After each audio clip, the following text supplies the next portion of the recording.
Hello दोस्तों, पीके first channel में आपका स्वागत है। देवताओं द्वारा शंकर जी की स्तुति शिव महापुराण में हम पढ़ेंगे। आप लोग हमारे चैनल को लाइक कीजिएगा, शेयर कीजिएगा, सब्सक्राइब कीजिएगा, हमें अपना प्यार दीजिएगा, कमेंट कीजिएगा कि अगर आपको कोई दूसरा कथा पढ़ना हो, सुनना हो तो वो भी हम पढ़ कर डाल सकते हैं इसमें।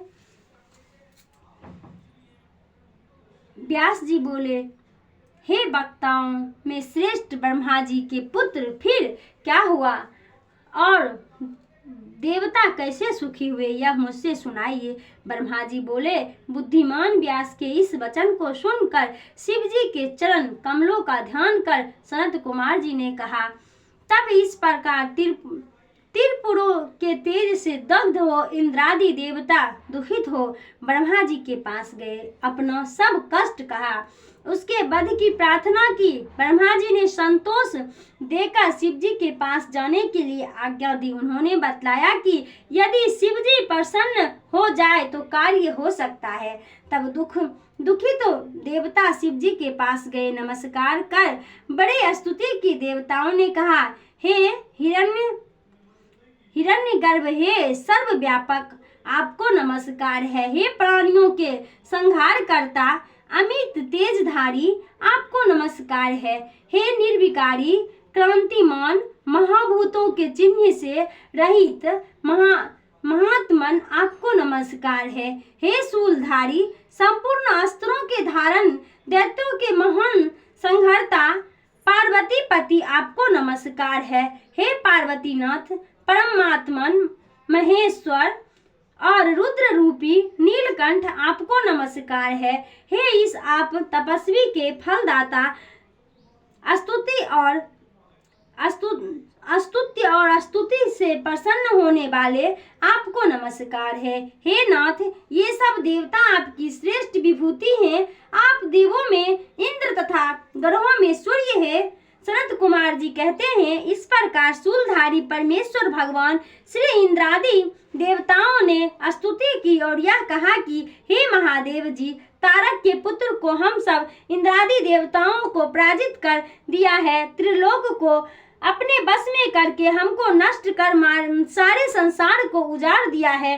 हे शंकर जी, जब तक त्रिपुरों का नाश नहीं होता तब तक आप शीघ्र ही किसी नीति का विधान कीजिए। तब इंद्रादिक देवताओं के इन वचन को सुनकर उसके उत्तर में शिव जी ने कहा,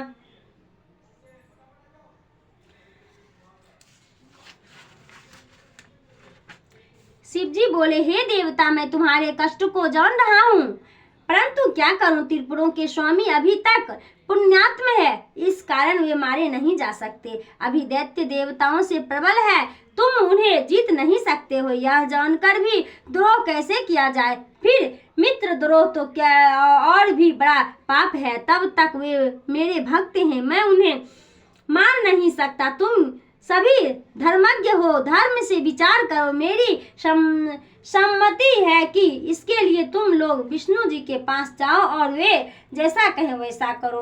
तब यह सुनकर इंद्रादि देवता ने पहले ब्रह्मा जी से कहा। ब्रह्मा जी अग्नि बनकर उन्हें विष्णु जी के पास ले गए। विष्णु जी के पास पहुंच देवताओं को बड़ी प्रसन्नता हुई। उन्होंने अपने दुख का समस्त कारण शीघ्र ही विष्णु भगवान से निवेदन किया। विष्णु जी ने सब बात सुनकर कहा, यह सत्य है, जहाँ पर सनातन धर्म हो वहाँ दुख नहीं होना चाहिए। सूर्य के दिखने पर अंधकार नहीं रहता। देवताओं ने कहा, अब हम क्या करें, हमारा दुख कैसे दूर होगा, हमारी किस प्रकार स्थिति होगी और हम कैसे सुखी रहेंगे। त्रिपुरों के रहने तो धर्म नहीं रह सकता। जैसे भी हो शीघ्र इनके वध का उपाय कीजिए, अन्यथा सब देवता अकाल में ही काल विकल हो जाएंगे। तब देवताओं की इस प्रार्थना को सुनकर नारायण भगवान ने अपने मन में यह विचार किया कि मैं देवताओं का कार्य कैसे करूं, क्योंकि तारक के पुत्र तो शिव जी के भक्त हैं। समर्थक विष्णु जी ने यज्ञों का स्मरण किया। इनके स्मरण करते ही यज्ञगण तथा तक्षण उपस्थित हुए। उन्होंने उन पुराण पुरुषोत्तम ज्ञानपति विष्णु को नमस्कार कर प्रसन्नता प्राप्त की। तब उन्हें दिखाकर विष्णु जी ने इंद्रादि से कहा कि हे देवता, तीनों जगत की विभूति के लिए यज्ञ करो, यज्ञ से ही त्रिपुरों का विनाश होगा। सनत कुमार जी कहते हैं, यक्ष युक्त भगवान के यह वचन सुनकर उन्होंने प्रेम से प्रणाम कर देवतागण यज्ञेश का स्तवन करने लगे। 100 विधि चयन विधान किया, फिर तो उस यज्ञ कुंड से एक महान शरीर वाला सूर शक्तिशाली 1000 भूतों का समुदाय निकल पड़ा। तब अनेक प्रकार से युक्त नाना विषधारी कालगिरी रुद्र के सामान तथा काल सूर्य के सामान प्रकट हुए। उन भूत से विभूषित ने कहा, हे भूतगण, देव कार्य के लिए तुम लोग मेरी आज्ञा से शीघ्र ही त्रिपुर नगर को जाकर उन्हें नष्ट कर जाओ, इसी में तुम्हारी ख्याति है। विष्णु जी के इन वाक्य को सुनकर वे भूतगण दैत्य के त्रिपुर नगर को गए, परंतु ज्यों ही उनके पुर में प्रविष्ट हुए कि त्यों ही त्रिपुर के तेज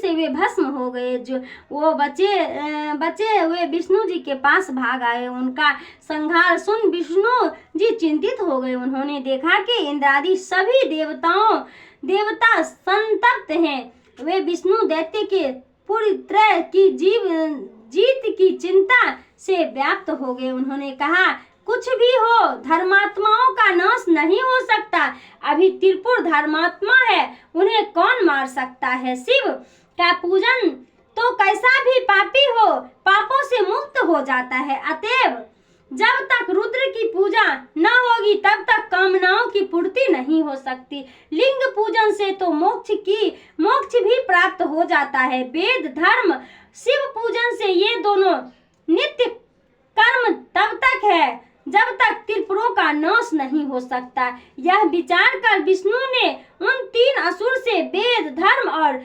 शिवार्चन का विनाश करना ही उचित समझा। उन्होंने देवताओं से कहा कि अब आप लोग अपने घर जाइए, मैं यथासाध्य आपकी सहायता करूंगा। नहीं होगा तो उन तीनों दैत्यों को रुद्र से विमुख करा उन्हें भस्म कर दूंगा। सनत कुमार जी कहते हैं, उनकी आज्ञा मानकर देवता अपने धाम आए। विष्णु जी के उनके हित का विधान करने लगे। उसी सर्व पाप नाशक वृत्तांत को मैं तुम्हें सुनाता हूँ। इति शिव महापुराण का 5म युद्ध खंड का 3रा अध्याय समाप्त हुआ।